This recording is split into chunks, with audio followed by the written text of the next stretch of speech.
Hi friends, ಇದು ನಮ್ಮ ಚಾಮರಾಜನಗರಲ್ಲಿರೋ ದೇವಸ್ಥಾನ. ಸಮುದ್ರ ಮಟ್ಟಕ್ಕಿಂತ 1450 ಮೀಟರ್ ಎತ್ತರದಲ್ಲಿದೆ. ಬಂಡೀಪುರ ರಾಷ್ಟ್ರೀಯ ಉದ್ಯಾನವನ ಏನಿದೆ, ಆ ದಟ್ಟ ಕಾಡಿನ ಮಧ್ಯೆ ಬರುವಂಥ ದೇವಸ್ಥಾನ ಇದು. ಅದೇ ನಮ್ಮ ಹಿಮಾವತ್ ಗೋಪಾಲಸ್ವಾಮಿ ದೇವಸ್ಥಾನ. ಹಿಮಾವತ್ ಅಂದರೆ ಮಂಜಿನಿಂದ ಕೂಡಿರುವಂಥ ದೇವಸ್ಥಾನ ಇದು. ಹಾಗೆ ಇಲ್ಲಿ ಸುತ್ತಮುತ್ತ ತುಂಬ ವೈಲ್ಡ್ ಅನಿಮಲ್ಸ್, ಕಾಡು ಪ್ರಾಣಿಗಳು ಬರ್ತಾನೆ ಇರುತ್ತೆ. ಆನೆಗಳು, ಚಿರತೆ, ಹುಲಿ ಬರುತ್ತೆ. ಕೆಲವೊಂದು ಪ್ರಾಣಿಗಳಷ್ಟೇ ಕಣ್ಣಿಗೆ ಕಾಣುತ್ತೆ. ಈ ದೇವಸ್ಥಾನನ ಪೂಜಾ ಸ್ಥಳ ಮತ್ತು ತಪಸ್ಸಿನ ಸ್ಥಳ ಅಂತ ಪರಿಗಣಿಸ್ತಾರೆ. ಈ ಒಂದು ಜಾಗದಲ್ಲಿ ಅಗಸ್ತ್ಯ ಋಷಿ ತಪಸ್ಸು ಮಾಡಿದರು ಮತ್ತು ವಿಷ್ಣು ದೇವರು ಅವಾಗ ಪ್ರತ್ಯಕ್ಷ ಆಗಿದ್ದರು ಅಂತ ನಂಬಿಕೆ ಇದೆ. ಈ ದೇವಸ್ಥಾನನ ಚೋಳರ ರಾಜ ಬಲ್ಲಾಳ ರಾಜನು ಕ್ರಿಸ್ತ ಶಕ 1315 ನಿರ್ಮಾಣ ಮಾಡಿದರು ಅಂತ ಹೇಳ್ತಾರೆ. ಮುಂಚೆ ಹಂಸತೀರ್ಥ ಅಂತಲೂ ಕರೀತಿದ್ರು. ಇಲ್ಲಿ ನೀವು ಸೂರ್ಯ ಉದಯಿಸೋದು ನೋಡ್ಬೋದು, ಸೂರ್ಯಾಸ್ತನೂ ನೋಡ್ಬೋದು. ತುಂಬಾ ಎಂಜಾಯ್ ಮಾಡ್ತೀರಾ. ದಯವಿಟ್ಟು ಎಲ್ಲರೂ ಬಂದು ಚೆನ್ನಾಗಿರೋ ಅಂಥ ಒಂದು ಪ್ಲೇಸನ್ನು ಎಂಜಾಯ್ ಮಾಡಿ.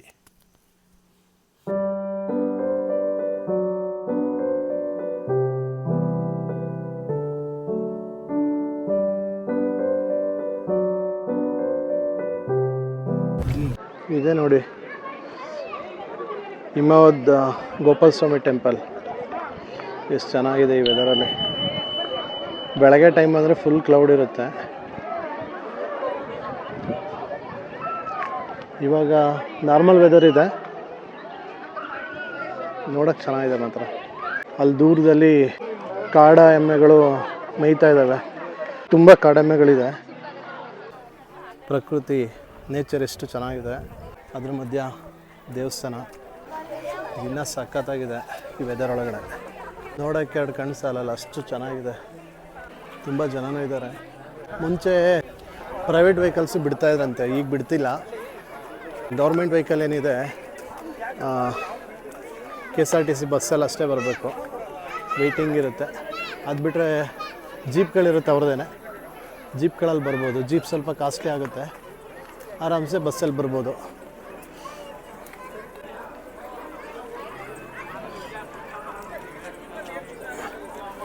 ವೀಕ್ ಡೇಸಲ್ಲೂ ಎಷ್ಟು ರಶ್ ಇದೆ ನೋಡಿ.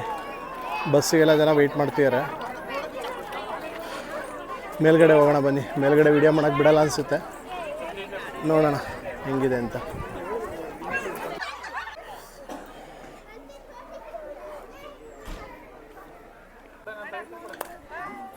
ಇದೆ ನೋಡಿ ಹಿಮಾವತ್ ಗೋಪಾಲಸ್ವಾಮಿ ಟೆಂಪಲ್.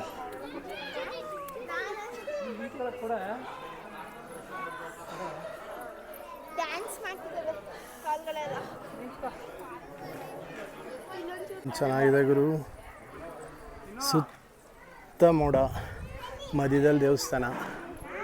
ಇಲ್ಲೇ ಸೆಟ್ಲಾಗ್ಬಿಡೋಣ. ವಾವ್.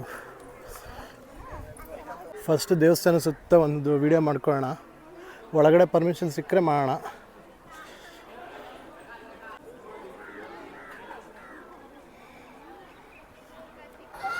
ಒಳಗಡೆ ಹೋಗೋಣ ಒಂದ್ಸಲ. ಒಳಗಡೆ ಹೋಗಿ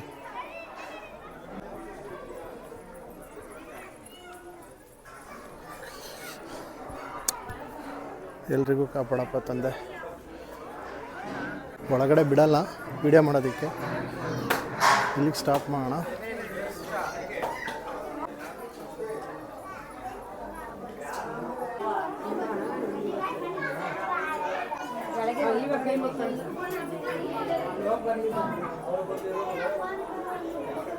ಫೈನಲಿ ದರ್ಶನ ಆಯಿತು. ದರ್ಶನ ಆಗಿ ಹೊರಗಡೆ ಬಂದಿದ್ದೀವಿ. ಹೊರಗಡೆ ಬಂದು ಊಟಕ್ಕೆ ಹೋಗಬೇಕು. ಎಲ್ಲೆಲ್ಲಿ ಅನ್ನದಾನ ನಡೆಯುತ್ತೆ ಅಲ್ಲಿ ಅಟ್ಲೀಸ್ಟು ನಮ್ಮ ಕೈಲಾಗಿ ಸಹಾಯ ಮಾಡಬೇಕು. ಯಾಕೆಂದರೆ ತುಂಬ ಜನ ಬಡವರು ಬರ್ತಾರೆ, ಹಸ್ಕೊಂಡು ಬರ್ತಾರೆ, ನೆಮ್ಮದಿಯಾಗಿ ಊಟ ಮಾಡ್ಕೊಂಡಾದರೂ ಹೋಗ್ತಾರೆ. ನೋಡಿ ಎಷ್ಟು ಸುಂದರವಾಗಿದೆ. ಎಂಥ ಒಳ್ಳೆ ಜಾಗದಲ್ಲಿದೆ. ಯುವ ಪ್ರೇಮಿಗಳಿಗಿಂತ ಏನೇನೋ ಸಾಧನೆ ಮಾಡ್ತಾರೆ ನೋಡಿ.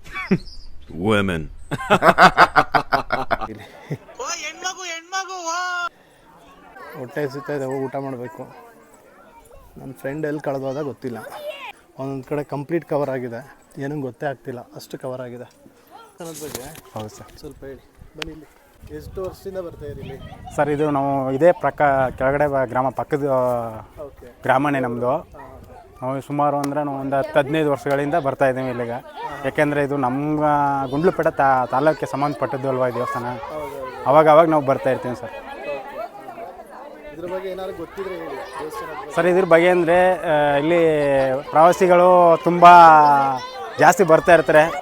ಮೊದಲೆಲ್ಲ ಒಂದು 10 ವರ್ಷದ ಹಿಂದೆ ವೀಕಲ್ ಬರ್ತಾಯಿದ್ರು, ಶ್ರಾವಣ ಟೈಮಲ್ಲಿ ಬರ್ತಾಯಿದ್ರು. ಅಂದರೆ ಇವಾಗ ಸರ್ ಎನಿ ಟೈಮ್ ಇರುತ್ತೆ, ಇವಾಗ ಯಾರು ಬೇಕಾದ್ರೂ ಬರ್ಬೋದು.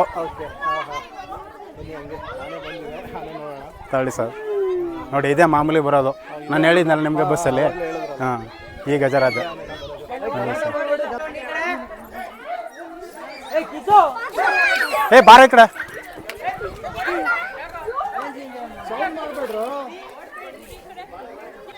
ಅದು ನೀರು ಕುಡಿಯಕ್ಕೆ ಬಂದಿರೋದು.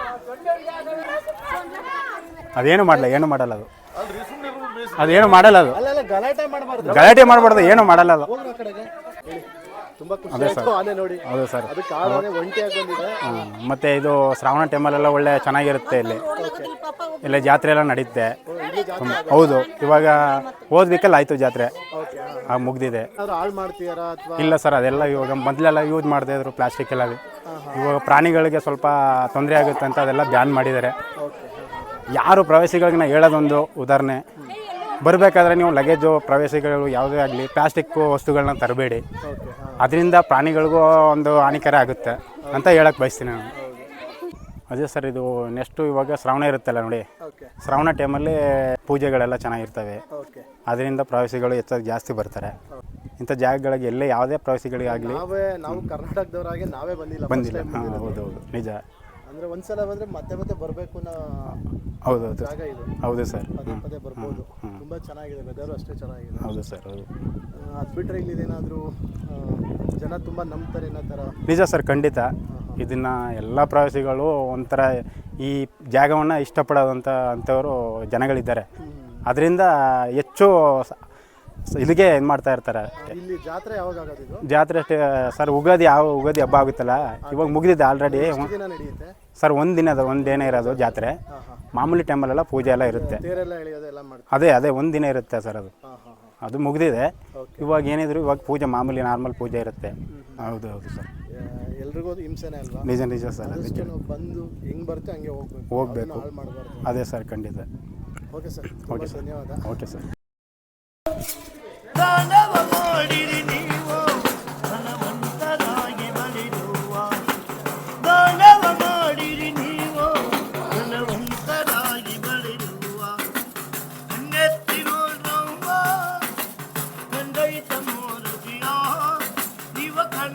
ಕಂಡು ಕೈ ಮುಗಿರೋ ದಾನವ ನೀಡಿರೋ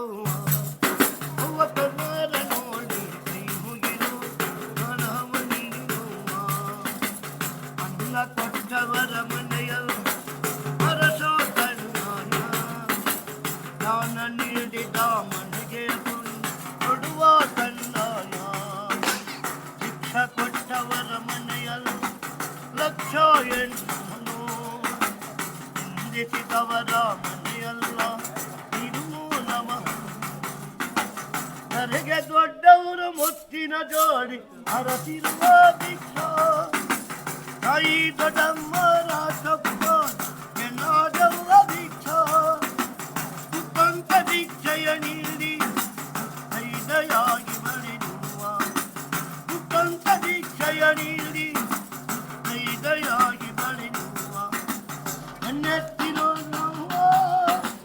ಕಂಡೈದ ಮೋರುದಿಯ ಅವ ಕಣ್ಣಾರ ಕಂಡು ಕೈ ಮುಗಿರೋ ಹಣವ ನೀಡಿರುವ ಅವ ಕಣ್ಣಾರ ನೋಡಿ ಕೈ ಮುಗಿರೋ ಹಣವ ನೀಡಿರುವ ಧರ್ಮವ ನೀಡಿರುವ ಧನವ ನೀಡಿರುವ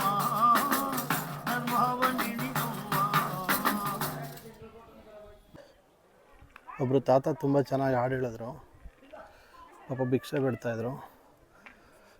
ಅವರ ಹಾಡು ಕೇಳ್ತಾ ನಾನು ಅಲ್ಲೇ ಕುತ್ಕೊಂಡ್ಬಿಟ್ಟೆ ಚಕ್ಲುವಾಕ್ ಹಾಕ್ಕೊಂಡು. ತುಂಬ ಇಷ್ಟ ಆಯಿತು. ನಮ್ಮ ಕನ್ನಡದವರೇ ಎಷ್ಟೋ ಜನ ಈ ದೇವಸ್ಥಾನ ನೋಡಿಲ್ಲ. ಬನ್ನಿ ನೋಡಿ, ತುಂಬ ಚೆನ್ನಾಗಿದೆ. ಎಲ್ರಿಗೂ ಸಿಕ್ಕಾಬಟ್ಟೆ ಇಷ್ಟ ಆಗುತ್ತೆ. ಇಲ್ಲಿ ಬಂದರೆ ಮಿನಿಮಮ್ ಅಂದರೆ ನೀವು ಒಂದು 2 hours ಅಂತೂ ಟೈಮ್ ಸ್ಪೆಂಡ್ ಮಾಡದೆ ಹೋಗಲ್ಲ, ಅಷ್ಟು ಸುಂದರವಾಗಿದೆ. ಬನ್ನಿ ನೋಡ್ಕೊಳ್ಳಿ, ಆರಾಮಾಗಿರಿ, ಎಂಜಾಯ್ ಮಾಡ್ಕೊಂಡು ಹೋಗಿ. ಬಟ್ ಯಾವುದೇ ರೀತಿ ಯಾವುದೇ ಪ್ರಾಣಿಗೂ ತೊಂದರೆ ಕೊಡಬೇಡಿ, ಮತ್ತು ಯಾವುದೇ ಥರ ಪ್ಲಾಸ್ಟಿಕ್ ವೇಸ್ಟು ಮಾಡಬೇಡಿ. ಆನೆ ಒಂದು ಬರುತ್ತೆ, ಒಂದು ಒಂಟಿ ಸಲ್ಗ ಇಲ್ಲಿ ಬರ್ತಾನೆ ಇರುತ್ತಂತೆ ಯಾವಾಗಲೂ. ಬಟ್ ಯಾವತ್ತೂ ಯಾರಿಗೂ ತೊಂದರೆ ಮಾಡಿಲ್ಲ.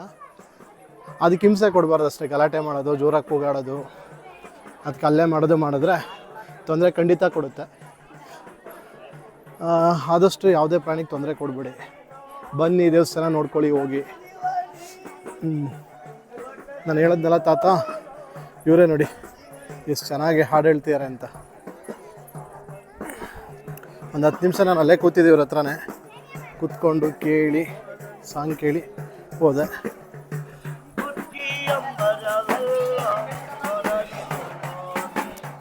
ಹೊರಟ್ವಿ,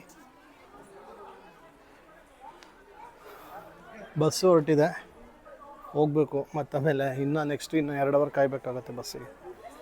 ಅಲ್ಲಿ ಮುಗಿಸ್ಕೊಂಬಂದ್ವಿ, ತುಂಬ ಎಂಜಾಯ್ ಮಾಡಿದ್ವಿ, ಸಖತ್ತಾಗಿದೆ ಎಲ್ಲ. ಒಂದ್ಸಲ ಬನ್ನಿ, ಎಂಜಾಯ್ ಮಾಡಿ, ನೋಡಿ.